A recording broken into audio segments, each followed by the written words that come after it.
السلام علیکم دوستوں، آج بات کریں گے یونان میں ہونے والے حادثے کے بارے میں۔ دوستوں، یونان میں کشتی کے حادثے کی وجہ سے آج پورا ملک سوگوار ہے۔ یہ حادثہ کیسے پیش آیا اور اس سے جڑے وہ تمام حقائق جو آپ کو آج ہم اس ویڈیو میں بتائیں گے۔ دوستوں، ماؤں کی آنکھیں آنسو بہا بہا کر پتھرا چکی ہیں۔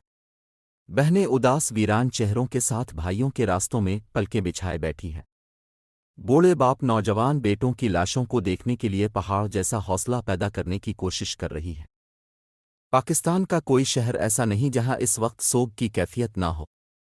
بڑے بڑے خواب آنکھوں میں سجا کر یورپ جانے والے پاکستانی کشتی کے نچلے ڈیکی میں قید تھے، جہاں حادثے کی صورت میں زندہ رہنا ناممکن تھا۔ کئی روز تک سمندر میں پھنسے پاکستانی پیاس سے بلکتے رہے۔ پاکستانی کشتی کے عملے سے پانی مانگتے یا نچلے ڈیکی سے نکلنے کی کوشش کرتے تو انہیں بدسلوکی کا نشانہ بنایا جاتا۔ یونان میں ہونے والے کشتی کے حادثے کی تو یہ پہلا حادثہ نہیں ہے۔ چند ہفتے پہلے بھی یونان میں ہی ایک کشتی ڈوبنے سے درجنوں پاکستانی جان گنوا بیٹھے تھے۔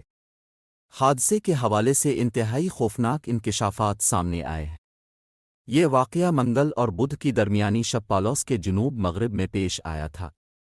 یہ دل دہلا دینے والا سانحہ بحیرہ روم کے سب سے گہرے مقام کنویں میں پیش آیا۔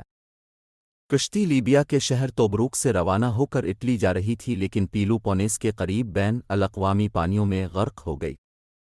اس کشتی میں 700 سے زائد افراد سوار تھے، جن میں سے بیشتر کی موت ہو چکی ہے، جبکہ 500 سے زائد افراد کی تلاش جاری ہے، جن کے بارے میں اقوام متحدہ کا کہنا ہے کہ انہیں بھی مردہ تصور کیا جائے۔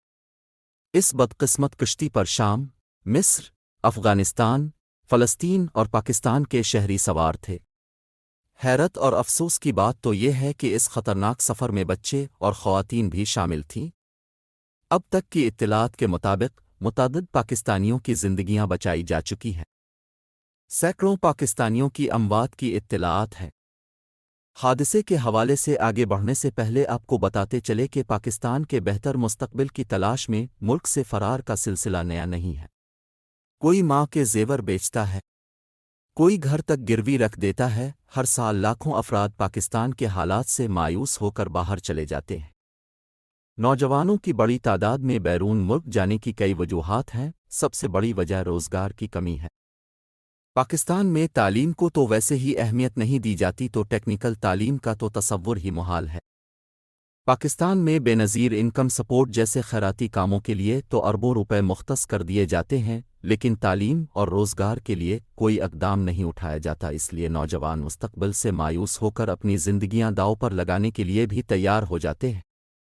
تعلیم اور ہنر رکھنے والوں کو تو قانونی طریقے سے باہر جانے کا راستہ مل جاتا ہے، لیکن جن کے پاس تعلیم اور ہنر کی کوئی ڈگری نہیں ہوتی وہ ایجنٹس کے ہاتھ لگ جاتے ہیں، جہاں سے لالچ اور موت کا ایک خوفناک کھیل شروع ہوتا۔ معلومات نہ ہونے کی وجہ سے نوجوان ایجنٹس کا آسانی سے شکار بن جاتے ہیں۔ ایجنٹ 25 سے 50 لاکھ روپے تک لے کر نوجوانوں کو موت کے حوالے کر دیتے ہیں۔ پاکستان کے ہر شہر میں یہ ایجنٹ موجود ہیں۔ پاکستان سے ایران، ایران سے ترکی، لیبیا، یونان جانے کے لیے انتہائی خطرناک اور دشوار گزار راستوں سے گزرنا پڑتا ہے۔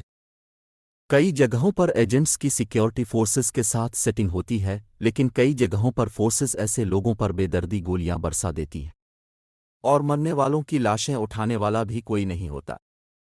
جنگلوں میں جانور، مافیا گینگ اور خود ایجنٹس کے نمائندے کئی بار ڈنکی لگانے والوں کو جان سے مار دیتے ہیں۔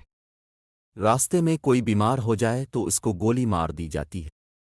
پاکستان میں یونان جانے کی کوشش میں جان گنوانے والوں کے غم میں یوم سوگ منایا جا رہا ہے اور ایجنٹس کے خلاف کریک ڈاؤن شروع ہو گیا ہے، لیکن حقیقت میں ایسے حالات پیدا کرنے والوں اور مستقبل پر سوالیہ نشان لگانے والوں کو کوئی الزام نہیں ٹھہراتا۔